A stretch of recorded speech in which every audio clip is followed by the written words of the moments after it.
Yo, what is going on guys, my name's Defend the Machine, and today guys I've got you another video back on the channel, and today I'm going to be teaching you guys and showing you guys everything to do to start your YouTube gaming channel or gaming YouTube channel, because I know YouTube gaming is a completely separate thing to YouTube here on the system of everything on the web now anyways. But anyways, in the gameplay in the background is a Locust Nuclear by my buddy Ghost Ninja 187, and this ties in kind of to today's video, and I'll mention that when it actually comes up when I want to talk about it. But yeah, it was actually featured on Scarce's channel as well, this gameplay, and also his own personal channel, so make sure to check him out for this awesome gold Locust Nuclear in the background. But anyways, let's get right into what you need to do this year in 2016 to start and grow your gaming YouTube channel. Now, first and foremost guys, the reasons why I wanted to make this video today with the sub count size I have, which is 50 subs exactly off 5,000 at the time of me recording this video, and boy if I reflect on this video, I'll feel really weird saying that, because yeah, if I grow from this point on following the tips I tell you guys, I will obviously grow. But obviously today isn't about me, it's about you guys growing your gaming YouTube channel. And the reason why I wanted to make this video is because my tips and my experience from YouTube will give you a more realistic point of view for anyone to grow their gaming YouTube channel. Obviously people are more talented than others at entertaining people, or titling their videos, or making thumbnails, or making their videos stand out more, or making unique videos and having unique ideas. But just generally, all the equipment you will need and the generic steps that you would need to take to grow your gaming YouTube channel for anyone starting out at 0 subscribers. So starting out on the list of things you will need to do and get in order to grow your gaming YouTube channel, first of all I'm going to tell you guys the equipment, because the main thing is making the videos in the first place and actually having the content going out there. And I'm guessing you guys already have a PC, because who's going to do YouTube off their phone? And none of these devices that I'm going to mention for you guys to buy or recommend to buy are going to work with a phone. So anyways, first of all, you want at least a HD capture card. I definitely recommend the Elgato, definitely just the Elgato in general, or the HD60, because you want to definitely be recording in HD at least. No one's going to watch a video on YouTube in this day and age that looks like a potato being mashed up in a blender and then put out on How To Basics kitchen table. No one's going to want to do that. It will look awful, and you want to be recording in at least 60 frames per second, because let's face it, you want to have that smooth feel of when you're playing the game, when you're watching the game, and you're actually watching someone's video to be entertained. And bitrate is a big part of this. I personally record my gameplay in 35 Mbps, but you don't have to go as high as that. If you don't know what that is, that's 35 megabytes per second, and then I render after I've done editing the video and putting everything on screen, making my intro and everything in with the video, the music, everything on my editing software, which I'll get into in a minute, which you also need to buy, but they're not as expensive as a capture card. And I say this capture card because it's expensive, because it's really easy to set up. It's an external capture card. You don't have to plug anything into your graphics card in your gaming system, whether it be a PC, which I'm sure you have, because I mean, why would you want to do YouTube on your phone? Again, like I said before.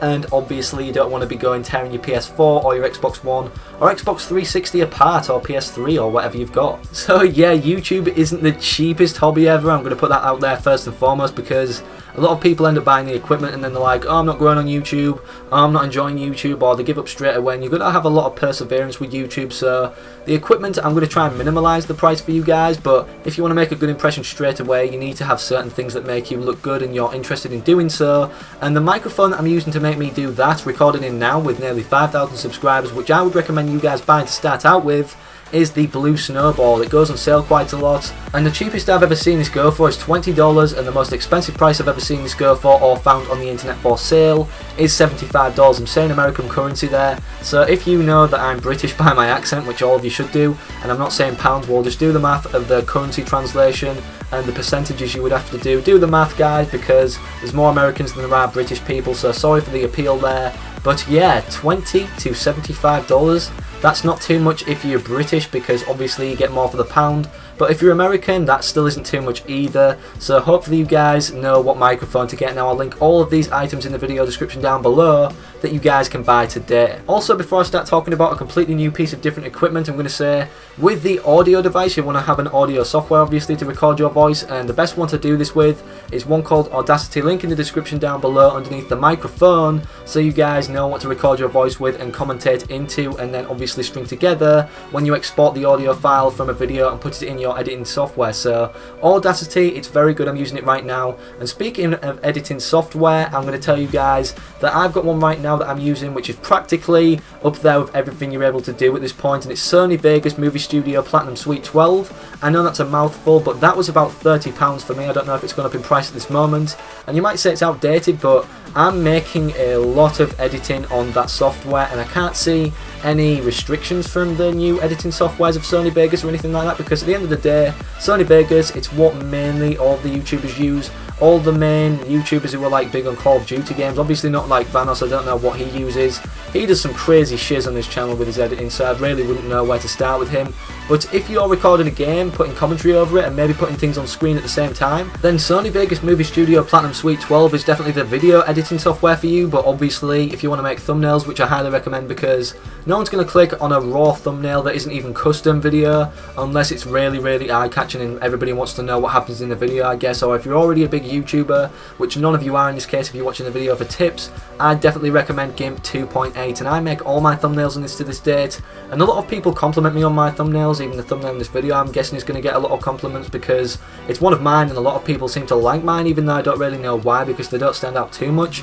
But GIMP 2.8 is pretty much the closest you're going to get free to Photoshop, and I wouldn't really recommend getting a cracked version of Photoshop because that's illegal. So if you want to have legal grounds, and if you actually get big on YouTube and you start recommending tips to guys who are subscribed to you, then definitely don't recommend them to get a cracked version because that might get you into trouble. But anyways, GIMP 2.8 for making your thumbnails on and editing pictures and stuff, and maybe even a YouTube banner or logo, is definitely good because it's really easy to get used to, easier than Photoshop, and to be honest, it has the same effect in my heart as Photoshop does. I've used both, and I like GIMP better, so I definitely recommend using that. Now all of the purchase tips are out of the way and you guys have some good quality stuff that you can record good content with, hopefully.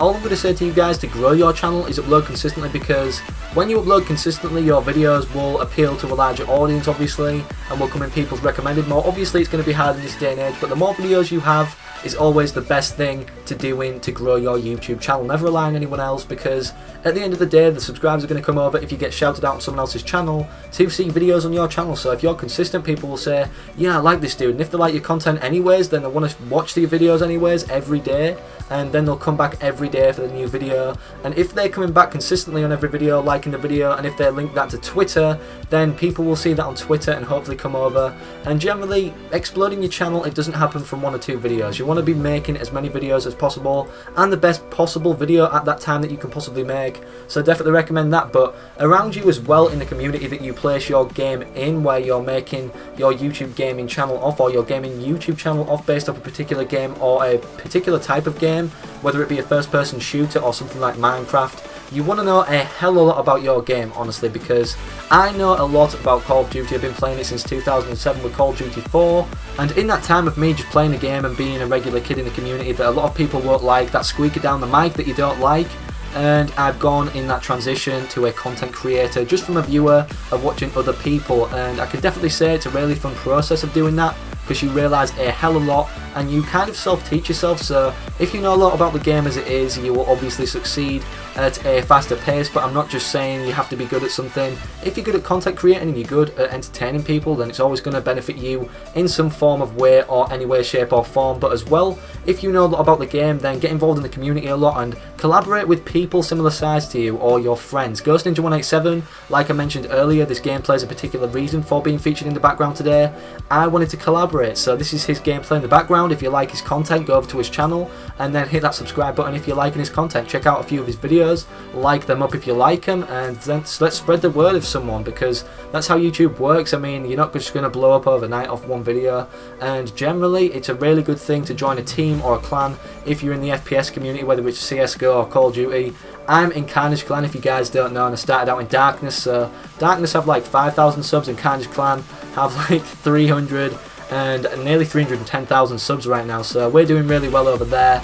And if you get involved in this community and be really positive, and you show a consistent good attitude, like a working mentality at a job, then more people will want to come your way and offer you things, and obviously collaborate with you, even bigger people. Because I see a lot of people saying, oh, why don't this guy shout me out when I was like 70,000 subs? I would do that if I was in his shoes. It only takes 2 seconds out of his day. But yet again, what you've got to consider is that guy's going to have his reputation on the line, who shouted the guy out, the random guy he's going to shout out, for actually having his subscribers go over there, his loyal subscriber viewers, and expecting something similar to what he produces who shouted the guy out. Because let's face it, at the end of the day, you're not going to token shout some guy out I mean, everybody would do that if they could do that and then have an audience go over there and subscribe for no reason, but obviously you want to put effort into your videos and people are going to recognise that, so if it's not recognised, no one's going to subscribe anyways, even if they shout the guy out.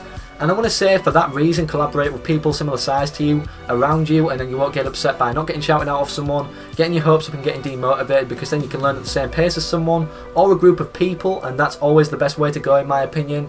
And then as you start growing together, obviously the next generation of YouTubers will come in the size that you were beforehand. I've seen that happen with me, and obviously it's kind of like going through classes and everything. You wouldn't really want to be throwing it in at the deep end, in like the highest level or graded class, going for a really hard exam. You would just feel stupid, so it's pointless going in with a bigger YouTuber straight at the start. It's better to work your way up there and then you feel more achieving in yourself. So that's all for today's video. If you guys liked today's video, or if it helped you out in any way, shape or form by you starting your gaming YouTube channel, then leave a like and a fat thumbs up, which are the same thing, on the video down below, and subscribe to the channel if you're new. We're nearly at 5,000 subscribers at the time of me recording this. I don't know if we've grown since then, hopefully by me following my own tips. And I want to thank you all guys for watching this video today, and peace out.